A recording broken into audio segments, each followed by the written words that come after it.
Sairam brothers and sisters, welcome back to our weekly or bi-weekly satsang. Today I want to focus on common mistakes that spiritual aspirants make, sadhakas make. I'm an expert in this topic because I've made a lot of these mistakes myself. And so I'm telling you from my own experience, mistakes that we make.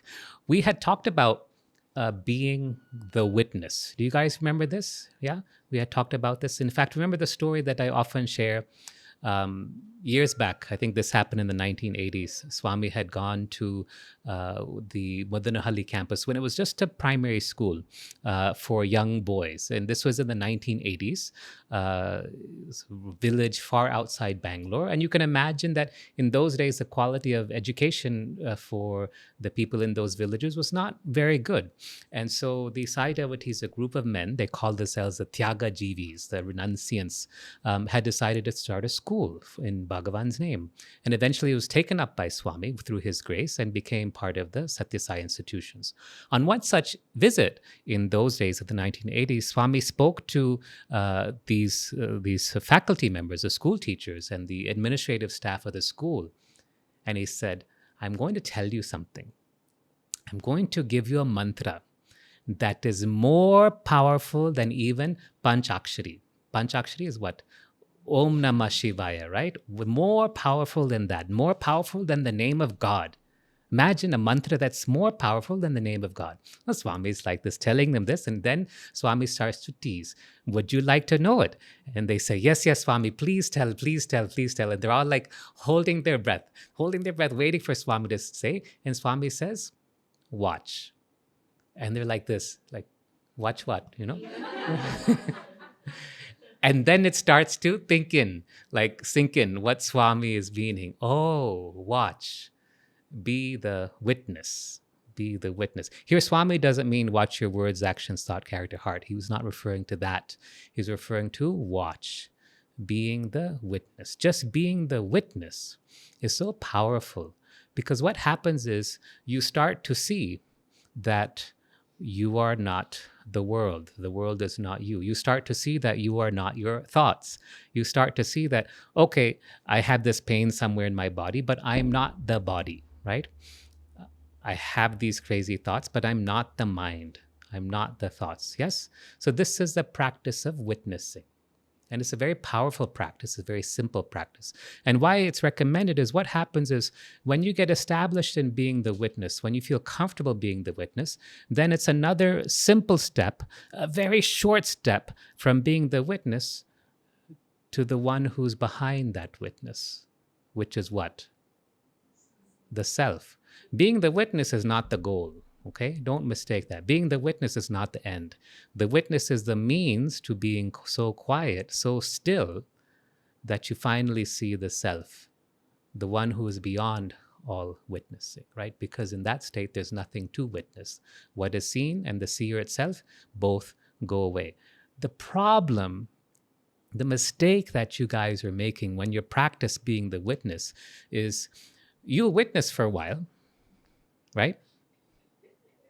And then you'll start thinking about what you just witnessed again after that. Yeah? When you witness, there should be no discussion. No discussion. No internal discussion and no external discussion. Okay? Both. When you're witnessing, no internal discussion, no external discussion. So all you people who like to read the newspaper, listen to social media, and then put comments and doing, stop it. That's not witnessing. Okay, real witnessing is just watching and just, like that. Now, it doesn't mean that you're emotionless, right? So witnessing doesn't mean being emotionless. A few nights ago, I was running, and after the run, I was walking, and I just heard an owl screech in the trees, in the path, in the forest along where I was running. And just hearing that owl shout, just the normal call of an owl in the night, I just smiled and laughed to myself.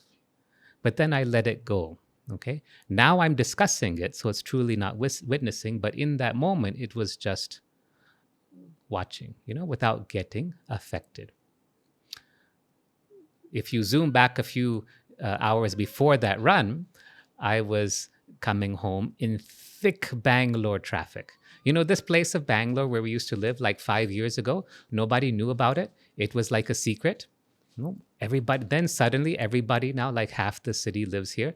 And so traffic is really dense. And so I was just watching the traffic without thinking anything good, without thinking anything bad, without thinking that, oh my goodness, there's so much traffic. I was just witnessing. See, that stops there. What's happening is you're trying to witness. You're saying, yeah, okay, Dr. Srikanth said we should be the witness. I'll try. But then the discussion goes on and on and on. That's a mistake. Don't do that. Witnessing means stop the discussion. Just watch. Oh, okay. And then let it go. Another time I was walking, actually, I was again running, and I just heard some parrots shouting, some parrots chirping and everything. And I just laughed to myself at their chirping, a very happy sound, and just laughed. And then I let it go without getting involved in that. This is being the witness, and it allows you, what happens then is you'll come into a state of silence, and that silence will continue for a long time as you become the witness. And then what happens when you become silent? You realize the self is simple, no? Nothing more to it. I remember one of my friends, he was telling how he had an interview with Swami, and Swami was explaining spirituality to him. And the whole of spirituality is very simple. It is this: you are God. Not you, the body, not you, the mind, not you, the personality, your memories, or your past. That is not God. That is just a temporary dress you've put on. You, the real you, is God. And everything is God, and only God exists. That's all. That's spirituality.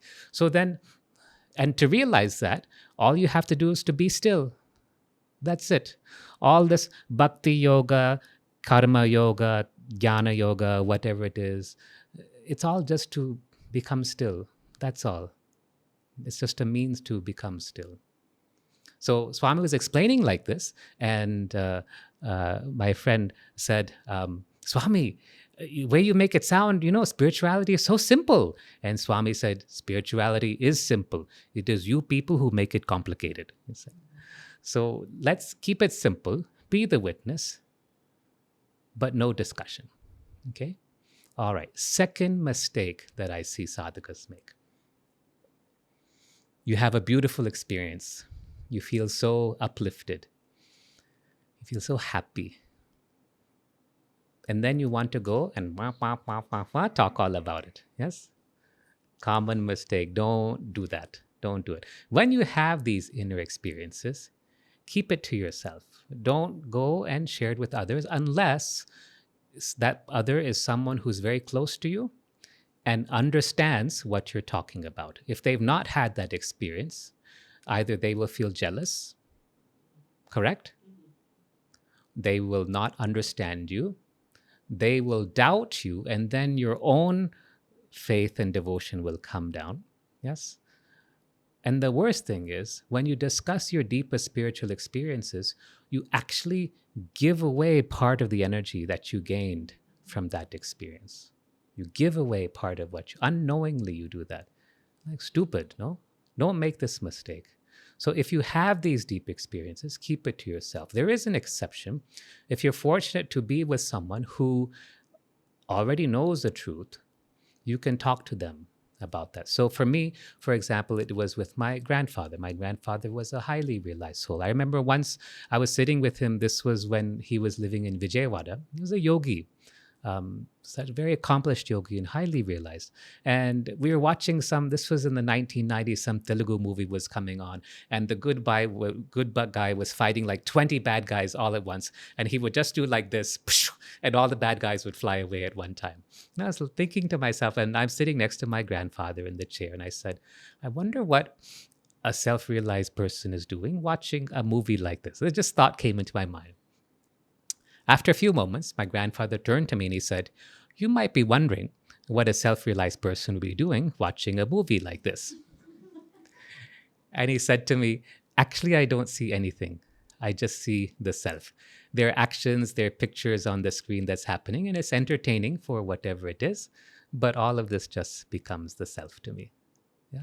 So I was lucky to have someone like that. And so many times what would happen, I was explain these experiences that I had in meditation to my grandfather, and he'd say, ha, ho, this thing, something, just a few monosyllables. And that was enough. And in that discussion, I got whatever I needed from him. He didn't give me a big, long discourse. He just said a few things. And that was it. So if you are having that doubt, if you're having that trouble, speak to someone senior in their sadhana. But otherwise, keep your deepest spiritual experiences here. Okay? Got it? If you want, you can journal it, you can write it down, no problem. But it's not for public consumption. Yes?